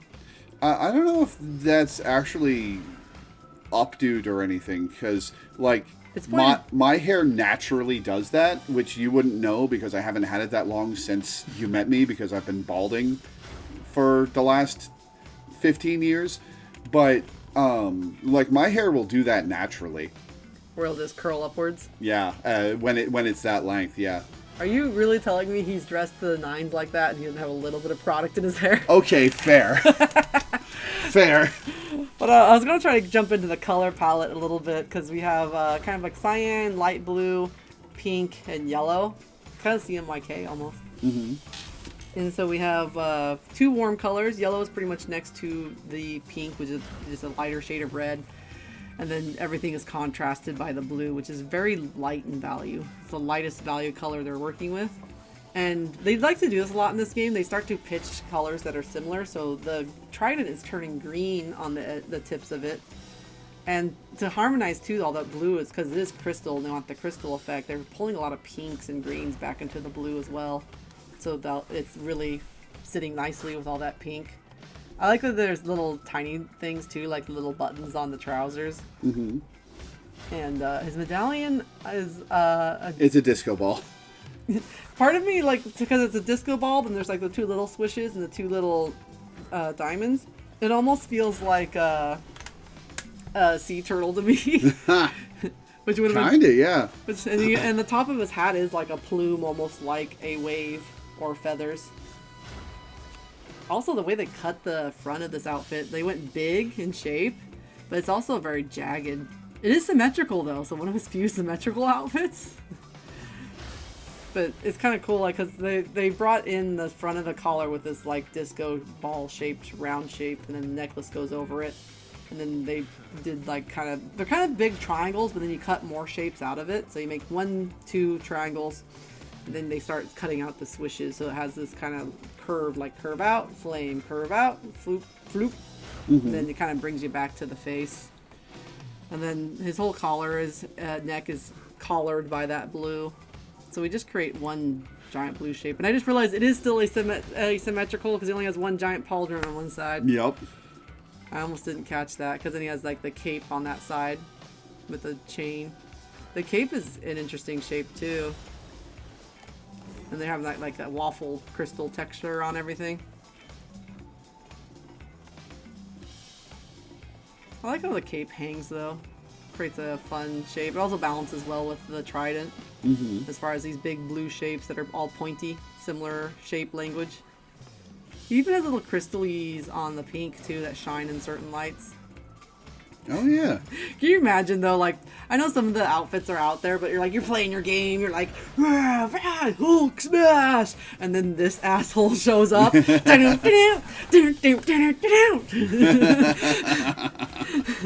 Bright pink cowboy with crystal to the nines. Yeah. Gosh. I also find it interesting too, like they did white on the collar only, and then everything else has more of like a carved crystal line in it. I think it's actually just a nice way to separate the material so they don't just start all blending into one thing. And it also tells you which part is the jacket part and not just another undershirt, pauldron, other piece of crystal. Mm-hmm. That's I think, and it's white because white will match anything when you have all those colors, and it's light in value. I think that was a nice choice to do there. Oh my goodness. I'm trying to figure out what's with the patterns, because some of the patterns on the sleeve kind of have kind of a native vibe to it, because it's just like the straight edge geometric pattern. And then you have the like the big zigzag. The zigzag on the cowboy hat specifically is interesting. And the way that it's actually styled upward and a little rounder and bigger than a typical hat. Uh-huh. It feels to me like the shape should be a sombrero with the curved up, but then they pointed the end into a cowboy hat anyway. So I don't know. I don't know if they're trying to pull in some of the Mesoamerican slightly as an idea, or if it's just random pattern. It's hard to say because it's so indistinct. The eyeball still being a crystal that moves, though, is a little I didn't know it moved. That's so weird. Because I can't stop looking at it, because now it has no pupil. It's just like, it's just random. Why did they do that? Because I'm pretty sure they can have stuff non-animated on custom models. I think they would have just put it as non-moving. Unless the eye or something is really important to his character, but I don't know. He's never had a magic eyeball trident that I know of before. No. Yeah. Giant. They like to do the giant glasses too, which also have like a scalloped top to them, I think. You see how at the top of them are like, geez. No, you can't, because he has blinded us with the trident. Oh, yeah, I see it. Yeah, trust me that the top is scalloped. I feel like that looks a little weird. It makes the top of his eyes feel darker than they should be, but... I learned what scalloped meant when it comes to character design like a week ago. Why don't people know what scallops are? It's just a repeating round shape, like the scallops on a seashell. Like your regular clamshell seashell with the edge, scalloped edge. It's a word that's used. The top of his hat and the little wave has a scalloped edge. It's just outward instead of reversed. You could have scalloped cutters for like cutting pastries and things. You could have scalloped trim that you can buy for your mood boards and windows and things. It's a thing. Anyway, I don't know if there's more to say on this poor guy. I think we've talked him over. It's very surprising. I kind of love it, but I don't know why it's on Namor. I could have believed this on Thor. If Thor had this outfit. We'll get to Thor. We'll get to Thor. I could see Thor wearing this because, you know, he is unfortunately a man who is confident in his masculinity. Unfortunately, Thor's disco skin is no longer in the store, so we'll have to view it on rivalskins.com when we get to Thor. But we'll get to Thor. We'll get to Thor. I'm not wrong, though, right? Correct. Namor, though, like, Namor, if we're doing disco, I would think he would have done more like the darker stuff, like the dark furs or the dark velvet, you know, to go with this kind of like more dim, you know, like grim and serious character. Mm-hmm. I mean, it could still be flashy, but I was thinking more like, you know, gold chains because he's king, you know, the velvets, you got purple, red, green. Green would be a good choice. Might have looked too much like Loki, but you know, there seems like there's like a different costume that would have been more thematic for the character. But it is fun to be silly, and this definitely is very silly. I've noticed a pattern with Namor where he's got great outfits that are simultaneously really disappointing. Yeah, like, I don't know what it is. Like, they just don't know his character well, or his character just hasn't been reinvented enough to be appealing to a modern audience. Mm-hmm. But there's just something going on where they're just like, let's try throwing spaghetti at a wall and see what hits. Speaking of, for our final costume, normally I end on something that's awesome, or try to anyway, or something that I think you'll really like. Namor doesn't really have that. So instead, we're finishing on one of the biggest disasters in the game. Oh. They already did a pirate skin.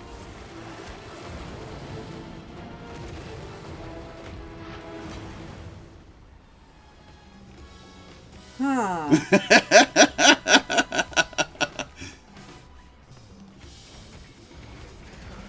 So Monstro is the giant whale Yep. that swallows Pinocchio. And also Namor's pet beast that he uses in his ult. Yeah. So anyway, giant whale is typically what's associated with Monstro. Huh. This feels like there's pieces I want to love, and then there's something next to it that just is what? I want to see how fast you spot the thing that everybody hates about the. Well, one of the things that everybody hates. The thing everybody hates the most about this costume. We have like these seashells flapping constantly, but mostly it's the face with the face makeup and the barnacles. Look over by his waist. The seaweed? Oh, that's his fingers. His fingers are like a foot long. They haven't fixed that? It's an intentional part of the design. No. Why? Why would you do that? I don't know. Nobody knows. Because at first I couldn't see it because kind of inside his body, because they decided it's an intentional part of the design, but we're going to have it clip through his leg 90% of the time. Yeah. And it's only on the one hand. I don't understand. I don't either. Do I have to critique this one? I think yes, we're almost done. I think my brain broke. We're almost done with Namor. Because I was like trying to figure out what color palette. The color palette is secondary colors because we have purple, orange, and green. I think the orange is way too high key. And it's kind of weird that they're like, he needs to have pointy fish ears, but also tentacle hair. And it's just like, how much fish are you going to throw onto his head? Yeah. Ugh, I hate seeing the fingers move. I'm sorry to laugh at your pain, but this is... I've been waiting to show you this one.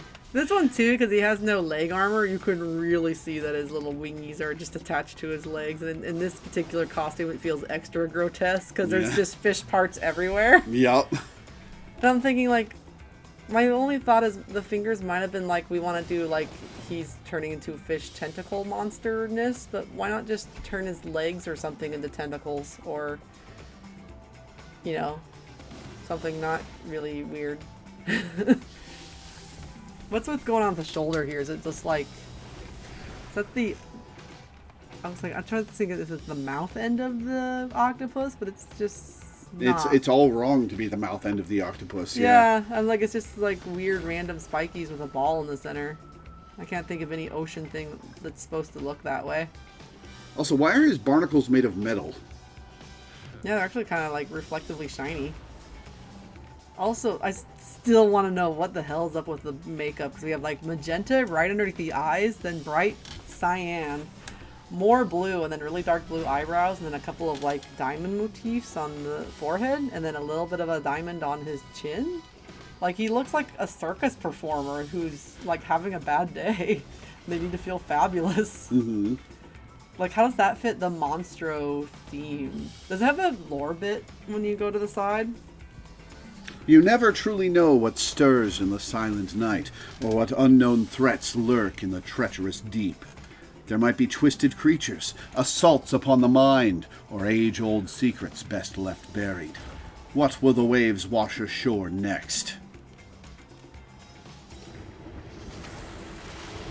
Apparently this.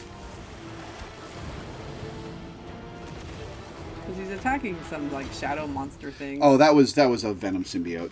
Oh yeah. Yeah, that's what the free symbiotes look like in Rivals.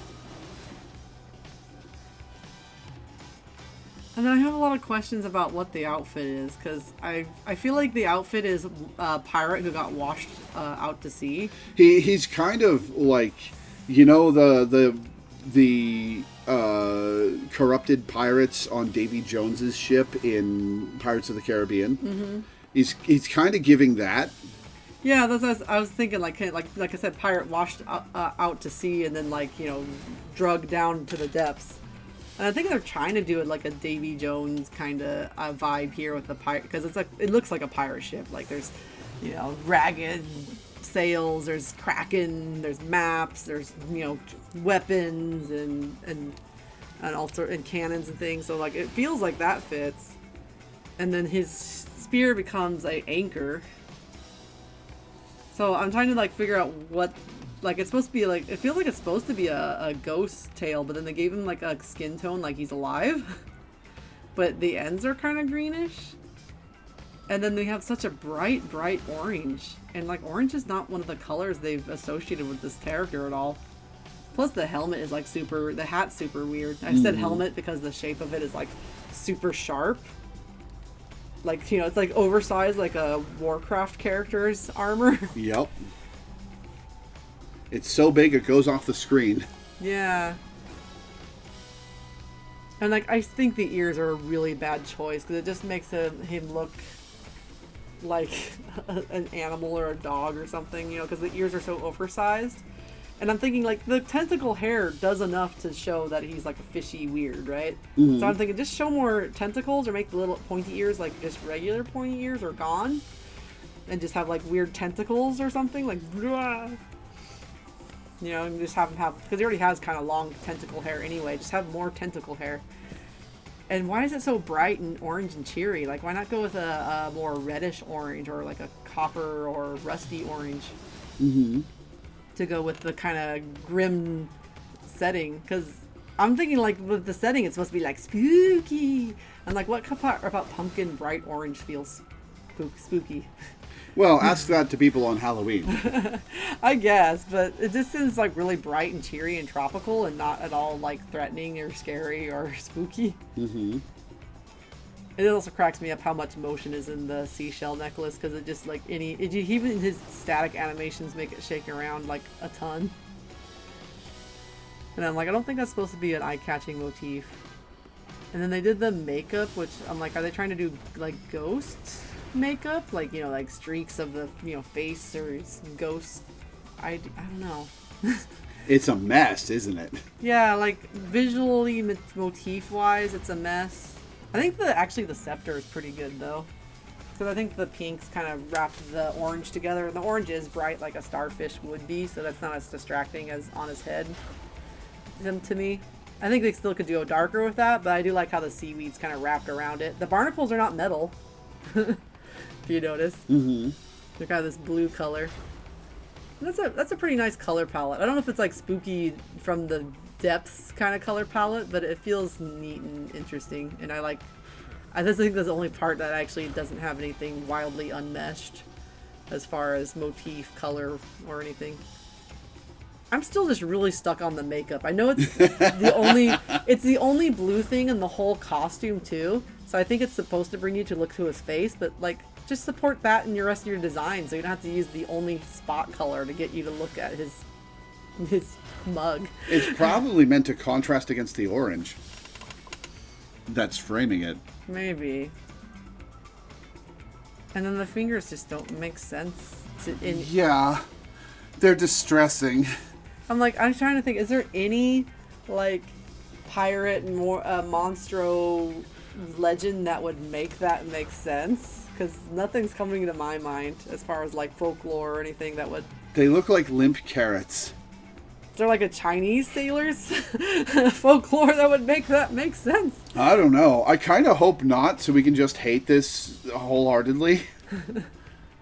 So where does this mess rank among the worst skins? Is it worse than Extreme Beode? Is it worse than the Y2K throwback that Magic had? How's it compare against the pink tie? Oh my goodness. I think this has to take the new number one. This is your new least favorite skin in the game. Because color palette wise does not match a ghost story. It looks like a cartoon character from like one of those point and click games they made for those like edutainment games. Where they made you play in school because it was safe and non-threatening, and they're just like, let's learn about ABCs, kids. Where is Jamaica? You know, like Yeah. all right, now where is Florida? You know, it's like making you learn random things, and it's just like the random bit villain that keeps your little guy moving along. It's like, oh no, Mr. Pirate stole all the letters. We need to follow him to get them back. That is what this character screams to me. Why does Mr. Pirate's fingers look that way? We don't ask the questions like that. That's rude. You can't just ask people why their fingers are long. Oh God, look at him. The only thing that's kind of fun is the seaweed skirt. Yeah. And it doesn't clash. I do like the pirate cloak with the big collar. It's just the rest of the outfit fucks it up. Yeah, and I'm like, I still think the orange should have just been either not orange, blue, purple, or really desaturated, like they've done in some other costumes. Yeah. And it really bothers me that they want to do a greenish tinge, because they've not been afraid of horror before. Why is he so lively and pink and you know, alive? It's very funny you say that, because there's a zombie version of the MCU Namor skin that appeared in the Halloween PvE event alongside another zombie skin that is really good, but they haven't given it to us in the shop, despite giving us the other skin. And people have been asking for it, and they still haven't given it. Maybe they're saving it for next Halloween? I don't know. Yeah, but like you would think they would have went with like, you know, and again, it's Monstro, right? The giant whale. Why is there no really whale motif in this? Is Monstro in the comic books a whale? He's a whale with limbs. With limbs, so he's a land whale. Yeah, So sort of. Yeah. So I'm just like, why not have He's got the head of a sperm whale and the body of like a beast, and he's got like 4 legs. But a whale, right? He's not an octopus he's mostly a whale, yeah. Or a fish with fins, right? Like, you know, like a fish fins, like on his ears. So I'm like, I would love to see more of like the whale shape of some kind, like, you know, like in color or like in the skin, you know, like they could do like how whales are lighter on the bottom, or have like that the ridges that some whale species have. Mm-hmm. Like, I would have went with that direction and to make him way more spooky, monstery. Like, again, like the monstrousness of this doesn't feel upsetting. It's just clashing. And like, I don't know, or Kraken themed, but you know, then it probably wouldn't use Monstro King. But I don't know. What a mess. Yeah, like I think I rate this as number 1 worst. Then Magic, then Shitbiote, then Pink Tie. And you know what? I think we can probably let Pink Tie off the case on this one, just on the fact that people are allowed to wear what they want. Even if it doesn't match their colors. I think it bothered me because I know that orange was the other color that they used for that character, and I'm like, orange would have went better with the blues, and yeah. I don't know why it was bright pink. But yeah, whoa. Even without the fingers, it's not a very good outfit. Yeah. The fingers are just an extra, like... level of upsetting. Uh-huh. And I'm like... God, look at them. Spaghetti. And the thing is, like, they wanted to do the fingers, but they didn't commit to the model at all. That's what's really strange to me. It's like, okay, fine, I guess, but why didn't you do it so it doesn't clip into his body 90% of the time? Like, I don't know. And I'm thinking, if they wanted to do like gross upsetting, why not just make like his face like a viper fish or something, and his legs tentacles? Like, that would have been scary upsetting. This is just like, I don't even know. It is upsetting, but not for the reason it should be. Yeah. All right, so how about we get off of this costume? Please. Where is his default? There's his default. All right, on to the MVPs. Hey, here's Monstro. There's Monstro. Cool. Yeah. feel like we've run into a lot of interesting ideas with this character too. Like, I really want them to like come together and commit to something. So I think there is something here that could be done. Because I think visually the artists are having a great time and they're doing some cool stuff. I think they just need to figure out who is this guy. Yeah. Because I don't think they've committed yet, and you can tell. Mm-hmm. Anyway. All right. Up next, let's see. MCU.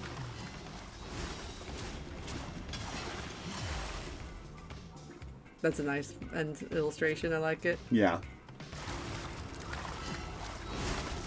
It's kind of like the movie. He rises out of the sea and then just comes out to whoop ass. Ironically, he's underwater again in that final illustration. He gets to do what he wants. He's underwater because he's knocked you underwater to die, punk. All right, Phoenix. Ooh, that's interesting. He's fighting symbiotes. Yeah, I keep forgetting the plot. Oh, there's the wings. Does he do that in game, I wonder? No. Oh, dang. That'd be cool ult, though, right? Just like, Yeah. Wee! Only when you win, I guess, do you get the superpowers. So let's look at that. Effect looks really cool. Mm-hmm. And the end illustration is pretty fun. What do we got next? Let's see. How about his Day of the Dead one?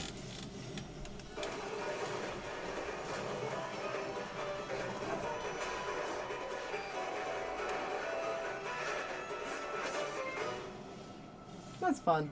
Yeah. I like the end illustration quite a lot, but I think it's really fun that he plays around with his little, like little helper octopuses that are putting up decorations as well. Like, it's fun. It's actually kind of fun to see him interact with something, because I haven't actually seen a lot of his interactions with, and you usually don't because the character select screen, but like him interacting with other stuff. Like, that one's kind of playful. But again, at this point, seeing all these varied designs, I'm just hungry for what is this character. I know, right? Because this feels like surfer, jock, cool dude, which is a little different than how his character is typically done.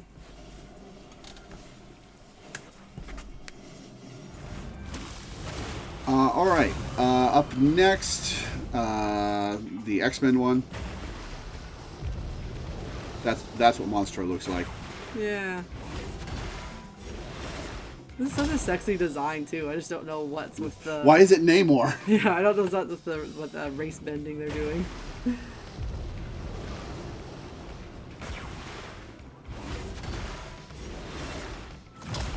Man, these the colors also remind me of Static Shock. I know it's the wrong one. It's DC. I just missed them so much. Need a Static Shock animated movie and my life would be complete. Who's attacking him on the stage? Kingpin's forces are arresting all the superheroes who are at this concert. Oh. Bold move to try to arrest gay Namor. It causes an international incident, which is why White Fox is even in America. Ah. Because he arrests Luna Snow, who is a Korean national. I see. And also an extremely famous Korean national. I forgot how short this MVP was. This is made for a particular type of person. Very fun, though. Oh, there's also this, the 8th anniversary on the background, I just realized. Yeah.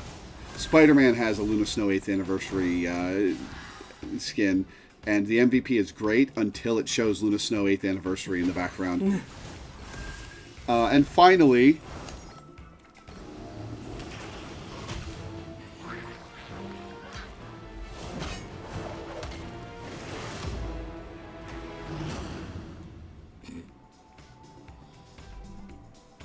Yeah.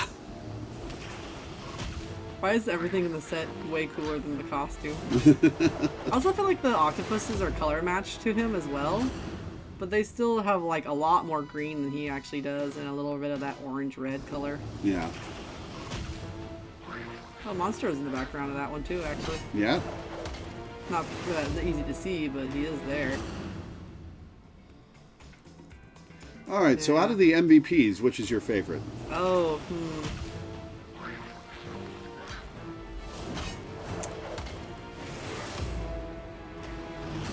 What was that one? I forgot what that one was. Oh, that was this MCU one, that's right. Yep. I quite like the end illustration of that one. I feel like not a lot of them are really like sticking out super strong. Let me go back to the menu.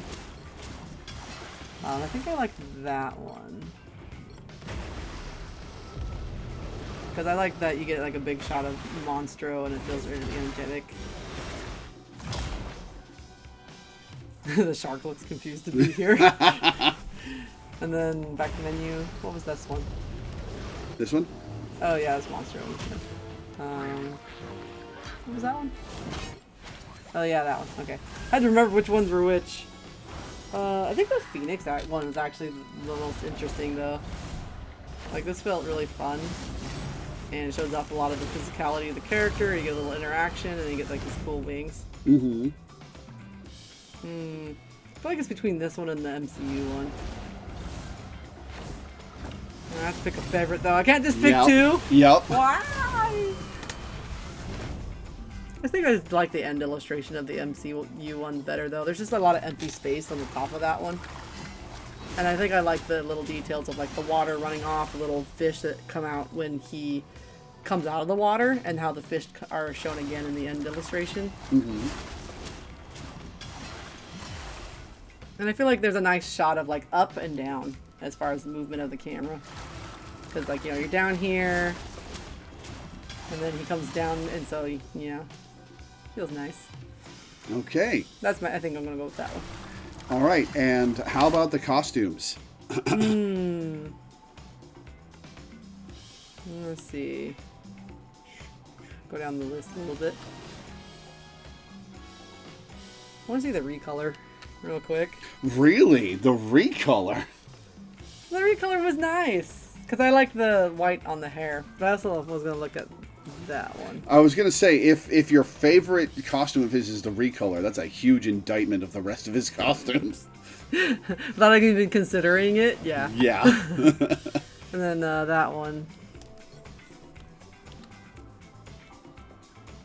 So I think those are both pretty good, and you can't go wrong with the original X-Men uniform. It's just been so iconic, and the red and yellow and blue look great together. I think I'm still gonna go with the MCU one though. It's a good skin. Because I just think I really like how the color pops on the different outfits. I like that they use some muted tones for the green, and the way the outfit is fit together. I also like just the shapes. They still have the widow's peak, the hair. And if you're just like showed him out of context, you'd be like, which Marvel character is this? You'd probably have to think about it a little bit, and you're like, Namor? Question mark? You know? Yeah. So I think this is a pretty good design for his character. I really like it a lot. All right, so that's your verdict. Mm-hmm. I was kind of expecting this to be your least favorite costume, but I wasn't sure it was going to beat the Magic one. See, Magic is still gremlin coded for certain people. I just could see someone liking it. I just don't like that everything doesn't match or fits the motif. That one's just bad on the account of the color and motif and the fingers. Everything. The everything is bad. The colors are bad. The design is bad. The model is bad. The model is bad, Will. And there's like not a lot to save in it. And like with Magic, I could be like, if they change one or two things, it'd be okay to great. I can't even tell you what to change really on this one, except just redo it. Just throw it away. Just redo it. There's only like the trident is like the only thing I think is actually kind of a neat design. Everything else could just go, and I don't think I'd miss it. Yeah. You could start over, and I'd be like, no, I wouldn't say no, go back and pick that one thing from this design. It was really good. No, everything else would probably be an improvement. I only have it, by the way, because it's the initial skin in one of the battle passes. They force people to have it. Yeah. I've gotten all the battle passes thus far and completed all the ones except for this season's, because the season just started like a week ago. Slacker. There literally aren't enough chrono tokens that you can earn at this point in the season to max out the battle pass unless you pay extra money. Skill issue. I'm not paying extra money beyond the $10 for the battle pass. I'll play the game. Have fun. Just don't play as Monstro King. Well, Monster King is the costume, the random selection random, so... No, take it out of a random. You can take ones out of the rotation. It lets you. I'm sure it does. There we go. That's better. That is better. All right, so after Namor, next time we'll be doing Penny Parker. Oh, yay! Who has both a costume for the girl and the mech in every skin. Judging by the preview, I'm going to have a much better time than Namor. Oh, Penny's got great skins. I feel like I wanted to go in, too, with, like, an open mind. Like, Namor, he's a character. They could do something. As we did it, my heart sank a little bit because I realized we were just going to keep getting worse. And then I was just like, oh, they did do something. And then a different something.